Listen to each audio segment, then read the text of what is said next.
नाजरीन आदाब, आप देख रहे हैं बन्नी अपडेट और मैं हूं हाफिज़ कुरैशी। आज हमारे साथ बात करने के लिए मौजूद हैं एक्स एमएलए बन्नी जीवनलाल। आज बात करते हैं कि कोविड-19 के बाद जिस तरह से हमारे बन्नी के मुख्तलिफ इलाके के लोग जो हैं मजदूरी के सिलसिले में दूसरी रास्तों में गए थे और वहाँ पर कोविड-19 के बाद जो है इस कोरोना वायरस की महामारी के बाद जो है बुरी तरह से मुतासर हुए हैं।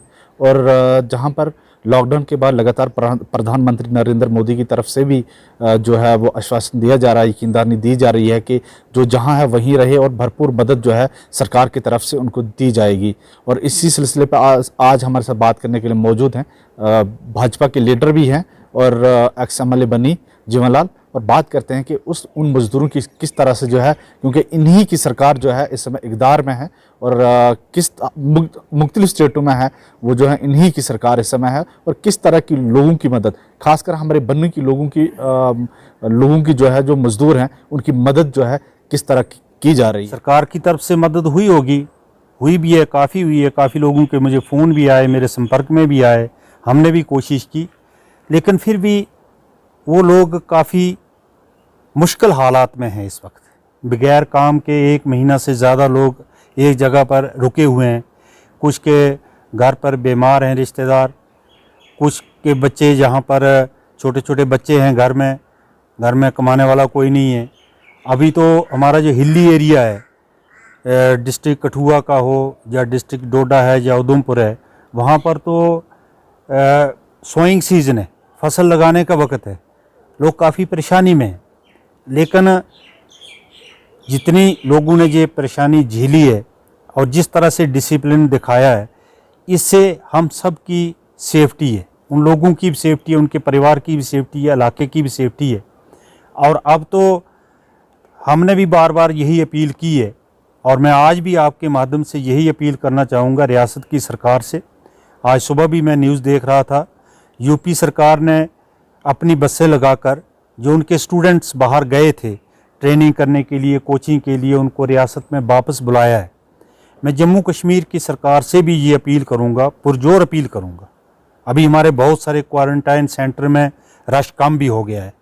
जितने भी हमारे लेबरर किसी भी रियासत में रुके हुए हैं या हमारे स्टूडेंट्स बाहर फंसे हुए हैं, उनको लाया जाए और उनको अगर क्वारंटाइन करने की ज़रूरत है, आइसोलेशन में रखने की ज़रूरत है, तो उनको उनकी रिस्पेक्टिव तहसील्स में क्वारंटाइन सेंटर बनाकर आइसोलेशन में रखा जाए।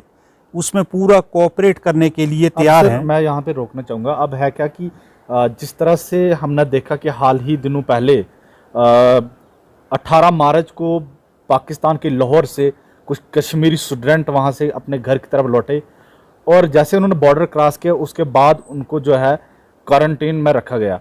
क्वारंटीन के रखने के बाद जो है उन चंद दिनों के पहले ही उनको श्रीनगर भेजा गया। अब सवाल जो है कहीं ना कहीं लोगों के मन में ये है कि इस तरह की मदद अगर की जा रही है तो क्या बन्नी के मजदूर जो दूसरे राज्यों में इसमें काम करने के लिए गए हैं उनको क्यों नहीं वापस घर लाया जा सकता है? क्योंकि वो गरीब तबके से वो लोग आते हैं, गरीब परिवारों से वो लोग आते हैं, उनके घरों में खाने पीने का जरूरी सामान जो है वो भी आपको मालूम ही है कि बन्नी के कुछ दुकानदारों से वो उधार लेके जाते हैं, उसके बाद कमाई करके वो उधार ही चुकाते हैं।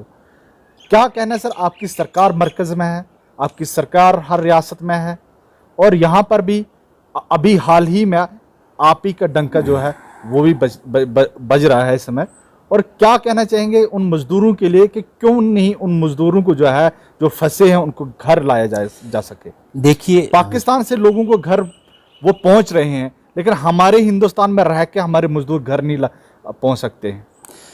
देखिए, जो लेबरर हमारी रियासत के बाहर फंसे हैं, हमारी रियासत की सरकार की जिम्मेदारी है कि जितनी देर वो वहाँ रहे वहाँ पर उनका इंतज़ाम होना चाहिए और जल्द से जल्द उनको वापस लाया जाए। मैंने आपको यूपी की एग्जांपल दी, यूपी की सरकार जो है अपने स्टूडेंट्स को वापस ला रही है।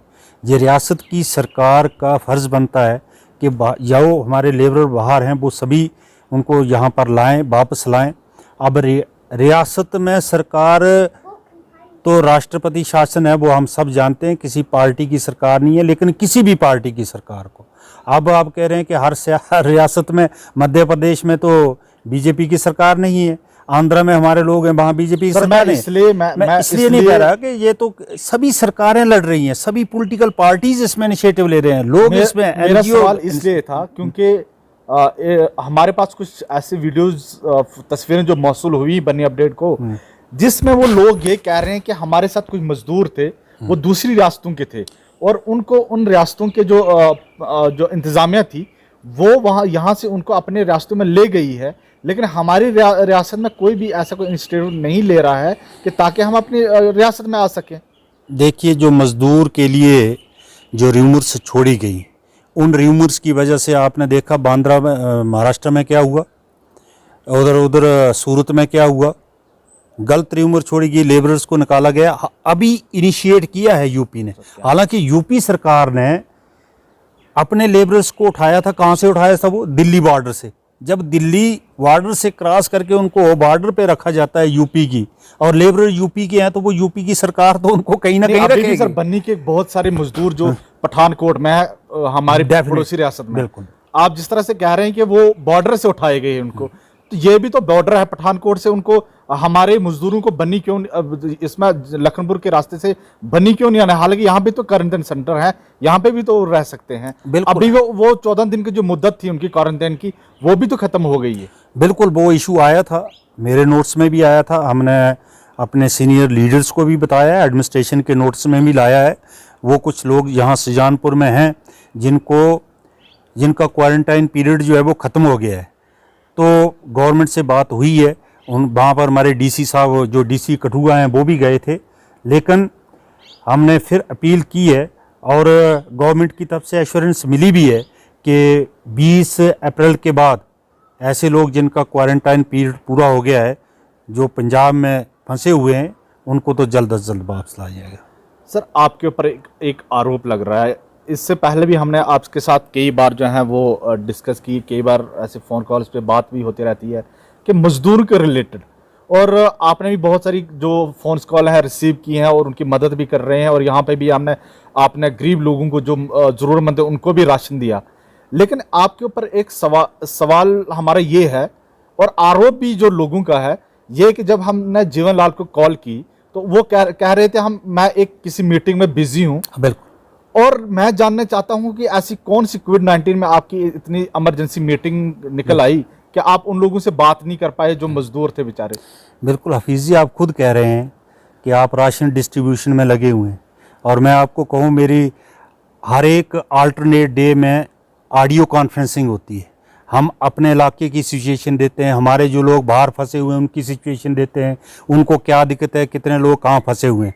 अगर मैं ऑडियो कॉन्फ्रेंस अटेंड कर रहा हूँ, आपके साथ इंटरव्यू दे रहा हूँ, अगर मैं राशन डिस्ट्रीब्यूशन कर रहा हूँ, तो अगर आधे घंटे के लिए मैं फ़ोन नहीं अटेंड कर सकता, तो इसका मतलब ये नहीं है कि आपने फ़ोन अटेंड नहीं किया। मेरे पास 11-12 बजे तक भी कॉल्स आती हैं। मैंने उनको लोगों को 12 बजे राशन दिलवाने के लिए यहाँ से मैसेज भेजा, उनको राशन मिला। ब्रह्मोत्ता के लड़के थे बेचारे, मुस्लिम भाई थे, उनको हमने रात को 10:30 बजे राशन डिलीवर कराया। तो ऐसी बात नहीं, हमारे इंदौर में फंसे हुए थे फतेहपुर के लड़के, उनको राशन नहीं मिला, उनको हमने रात को 10 बजे राशन डिलीवर कराया वहाँ पर स्पॉट पर। तो ये कोई कहेगा कि फ़ोन, हाँ ठीक है, अगर किसी वक्त आपके साथ इंटरव्यू दे रहा हूँ तो अभी फ़ोन नहीं होगा, तो इसका मतलब ये नहीं है कि फ़ोन अटेंड नहीं करते हैं। और ये सिर्फ मेरी रिस्पॉन्सिबिलिटी नहीं है, ये सभी की रिस्पॉन्सिबिलिटी है, ये हमारी सोशल रिस्पॉन्सिबिलिटी है। अब कोई कहेगा कि ये फ़ोन नहीं उठाया, मैं आपके साथ बात कर रहा हूँ, कोई कहेगा फ़ोन नहीं उठाया, तो एट ए टाइम 2-3 कॉल इकट्ठे कोई उठा नहीं सकता है। तो वो कौन कहता है, क्यों कहता है, उसमें हम कुछ नहीं कह सकते। सर, जो मजदूर हैं उनके लिए किस तरह की राहत जो है भारतीय जनता पार्टी देगी, और जो मजदूरी के सिलसिले में यहाँ पे दूसरी रास्तों में गए थे लोग गए हैं, उनके परिवारों को भी किस तरह की राहत जो है वो मिलेगी? देखिए हफीज़ जी, सेंट्रल गवर्नमेंट की तरफ से डायरेक्शन आई है, रियासत की सरकार 3-3 महीने का फ्री राशन दे रही है। बनी में भी शुरू हो चुका होगा, शायद नहीं हुआ होगा तो 1-2 दिन के अंदर शुरू हो जाएगा। फ्री राशन डिस्ट्रीब्यूशन हो रही है, और नरेगा लेबर के पैसे भी जो नरेगा लेबर हैं उनके अकाउंट में डाले जा रहे हैं। गैस का भी एक इशू आज आया था, आज भी हमारी ऑडियो कॉन्फ्रेंस में बात हुई। कुछ लोगों ने शोषा छोड़ दिया, गैस फ्री नहीं मिल रही, गवर्नमेंट कहती है गैस फ्री मिलेगी। गैस सिलेंडर फ्री डिलीवर हो रहे हैं और जो पैसा है वो उनके खाते में रीइंबर्स हो रहा है, फिर भी कोई कह रहा है कि गैस फ्री नहीं मिल रही है। और कुछ लोग होते हैं जो र्यूमर फैलाते हैं। मेरा सवाल ये था कि लॉकडाउन है मानते हैं, कोरोना वायरस है मानते हैं, ये मजदूर भी कह रहा है कि हम पालन कर रहे हैं लॉकडाउन का, देश को बचाना है। लेकिन सवाल जो ये है कि इसके बाद जो एक संकट है, जो संकट ये है कि जो मजदूर तबके से लोग आते हैं वो और गरीब तबके से और गरीबी में दबे जाएंगे, क्योंकि कोई राहत ऐसी कौन सी भारतीय जनता पार्टी की तरफ से रहेगी ताकि वो लोग जो ये सीज़न था कमाई का इसमें नहीं कर पाएंगे। और जो बिजनेस यूनिट थे, छोटे स्मॉल यूनिट्स थे, उनका भी बहुत सारा लॉस हो रहा है, क्योंकि हालांकि बैंकर्स की तरफ से ये कहा तो गया आपकी EMI नहीं कटी जाएगी, लेकिन जो बाद में वो परेशानी कहीं ना कहीं सामने तो आएगी ना। जब ये लॉकडाउन ख़त्म होगा उसके बाद क्या होगा कि EMI जब कटेगी तो जो 2 महीने का जो गैप होगा उसके बीच में जिस तरह से उनको एक कह सकते हैं कि जो कमाई का साधन थे वो सारे ख़त्म थे, सोर्सेज ख़त्म थे, तो भारतीय जनता पार्टी की तरफ से किस तरह की रहेगा कि उन लोगों को राहत मिल सके? देखिए हफीज़ जी, एक दिन लॉकडाउन रहने से कितना फ़र्क पड़ता है इकानमी को, ये आप भी जानते हैं, हम भी जानते हैं। और 1 महीना अगर लॉकडाउन रहता है तो इकानमी पे फ़र्क पड़ेगा। और ये सिचुएशन सिर्फ इंडिया के लिए नहीं है, बनी के लिए नहीं है, ये पूरी दुनिया के लिए। इकानमी डाउन होगी, वो सब हम जानते हैं, लेकिन ज़िंदा रहेंगे तो इकानमी रिवाइव होगी, उसके लिए स्टेप्स उठाएगी गवर्नमेंट। जब ज़िंदा नहीं रहेंगे तो इकानमी रिवाइव कैसे होगी? आप अमेरिका का हाल देख लीजिए, इटली का देख लीजिए, फ्रांस स्पेन का देख लीजिए। सबसे पहले प्राथमिकता क्या होनी चाहिए? लोगों की जान में बचें। जान है तो जहान है, जान ही नहीं बची तो इकानमी आप क्या करेंगे? मेरा सवाल ये और आप ठीक कह रहे हैं, आप ठीक कह रहे हैं, डेफिनेटली इसके बाद जो होगा डेफिनेटली तो वो भी सोच रहा है डाउन होगी, लेकिन इसके बाद जो लॉकडाउन खत्म होगा या महामारी खत्म होगी, इसके बाद इन लोगों की किस तरह की राहत डेफिनेटली गवर्नमेंट स्टेप्स लेगी। भारतीय जनता पार्टी का ये मत है। भारतीय जनता पार्टी ने ऑलरेडी हेल्पलाइन नंबर बनाए हुए हैं, ऑलरेडी हमारे हर एक पंचायत में वर्कर आइडेंटिफाई किए हुए हैं जो हेल्प कर रहे हैं। हमारी पार्टी की डायरेक्शन है कि किसी भी गांव में एक भी व्यक्ति भूखे पेट ना रहे, जो भी नीडी है उस तक हेल्प पहुंचे।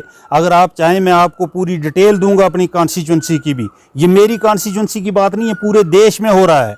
और हमारी पार्टी की तरफ से PM केयर फंड में भी पैसा जा रहा है। अभी तक हमने 65,000 रुपया उसके अतिरिक्त जो डायरेक्ट हमने PM अकाउंट में डाला है, उसके अतिरिक्त हमारे वर्कर्स ने, हमारे पार्टी वर्कर्स ने, किसी ने 100 रुपया डाल के, किसी ने 500 रुपया डाल के 65,000 रुपया और इकट्ठा किया है। और आप ठीक कह रहे हैं, जो मज़दूर, जब ये लॉकडाउन ख़त्म होगा तो लेबरर्स के खाते में पैसा जाना चाहिए, लेबरर्स को एम्प्लॉयमेंट मिलनी चाहिए। और उसके लिए एक हिंट हमारी सरकार ने दे भी दिया है कि जो जैसे एक और मेरी बात संघर्ष करेंगे इन मजदूरों, डेफिनेटली संघर्ष करेंगे, संघर्ष करना हमारा फर्ज है। और मैं ये भी कहूँगा कि इसके लिए हिंट हमारे प्रधानमंत्री ने दे भी दिया है और डायरेक्शन भी दी है। जिस सेक्टर में, प्राइवेट सेक्टर में जो मजदूर लोग काम कर रहे हैं उनको डिसंगेज ना किया जाए, उनकी नौकरी उनको वहाँ पर बहाल रखा जाए। और इसके अलावा जितने भी हमारे रजिस्टर्ड लेबर हैं, रजिस्टर्ड फार्मर हैं, फार्मर के अकाउंट में भी पैसे डालना शुरू कर दिए हैं, बहुत सारी स्टेट में पढ़ भी रहे हैं। तो सेंट्रल गवर्नमेंट की तरफ से डायरेक्शन है। आप ठीक कह रहे हैं, जो मज़दूर 2 महीने काम नहीं करेगा वो अपना सर्वाइवल कैसे करेगा? उसके लिए गवर्नमेंट डेफिनेटली इनिशिएटिव लेगी। और बीजेपी की हम पार्टी की तरफ से भी पूरी डिमांड रखते हैं कि हर संभव प्रयास किया जाए और सब लोगों का, सब पार्टी का, किसी भी पार्टी की सरकार है, सबका फ़र्ज़ बनता है, सरकार की जिम्मेवारी है अपने देश के लोगों किसी भी आफत में उनकी मदद करना। आखिर में हमारे माध्यम से जो मजदूर हैं आज क्या मैसेज देना चाहेंगे सर आप लोगों के लिए? मैं अपने मजदूर भाइयों को ये संदेश देना चाहता हूँ कि आपके साथ रियासत की सरकार है, आपके साथ हिंदुस्तान की सरकार खड़ी है, आपके साथ हम सब खड़े हैं। आपको जहाँ भी हमारी हेल्प की ज़रूरत है हम हेल्प करने के लिए तैयार हैं। मैं अगर मेरी यहाँ पर मज़दूर अगर बेंगलोर में है, मुंबई में है, हैदराबाद में है, अगर उसको वहाँ दिक्कत है हम जम्मू फ़ोन करते हैं, जम्मू से दिल्ली जाता है, वहाँ से हैदराबाद जाता है, हम हेल्प करते हैं। हमारी पार्टी के हेल्पलाइन नंबर भी हैं, हमारी रियासत की सरकार के हेल्पलाइन नंबर भी हैं। दिल्ली कुछ लोगों की शिकायत आई कि कुछ लोग हेल्पलाइन नंबर वो रिसीव नहीं करते। अगर नहीं रिसीव करते हमें बताइए, हम यहाँ से डायरेक्शन दिलवाएंगे डायरेक्ट वहाँ पर। मैं आपको एक एग्जांपल दूंगा, इंदौर में हमारे जो लेबर फंसे हुए थे वहाँ पर हेल्पलाइन नंबर मैंने दिया, उन्होंने कहा हेल्पलाइन नंबर नहीं उठाया और हमारी मदद नहीं हुई। मैंने कहा आप वहाँ के एसएचओ का या तहसीलदार का या डीसी का नंबर किसी से पूछ के मुझे दो। मैंने वहाँ के थानेदार का एसएचओ का नंबर लिया, उसको फ़ोन किया, वो फ़ौरन वहाँ गया और उसने वहाँ पर लोगों को राशन दिया और उन लोगों ने फिर मुझे व्हाट्सएप करके वो राशन की वो फ़ोटो भेजे कि हमें राशन ये मिल गया और थैंक्स किया। तो हेल्प कर सकते हैं हम। और मैं विशेषकर ये कहूँगा कि माननीय प्रधानमंत्री जी के हम बहुत शुक्रगुजार हैं, उन्होंने बोल्ड स्टेप लिए और उनकी डायरेक्शन की वजह से ना तो किसी ज़रूरी एशिया की होर्डिंग हुई, नहीं तो होर्डिंग हो जाती है और मार्केट में शॉर्टेज पड़ जाती है, किसी किस्म की शॉर्टेज नहीं हुई। सभी एनजीओज़ ने, सभी पार्टीज़ के लोग और सभी सोशल वर्कर ने इतना ज़्यादा सहयोग किया है, नीडी लोगों की मदद की है। मैं कहता हूं कि ये एक पूरी दुनिया के लिए एक उदाहरण है, एक एग्जाम्पल है जो है हर किसी की मदद करनी चाहिए। तो और यही संदेश हमारे बन्नी अपडेट के माध्यम से भी है कि जरूरतमंद जो नज़दीकी आपके आस पड़ोस में है उनकी भरपूर इस समय जो है वो मदद की जाए। बहुत बहुत शुक्रिया सर आप बन्नी अपडेट के साथ जुड़ने के लिए। धन्यवाद।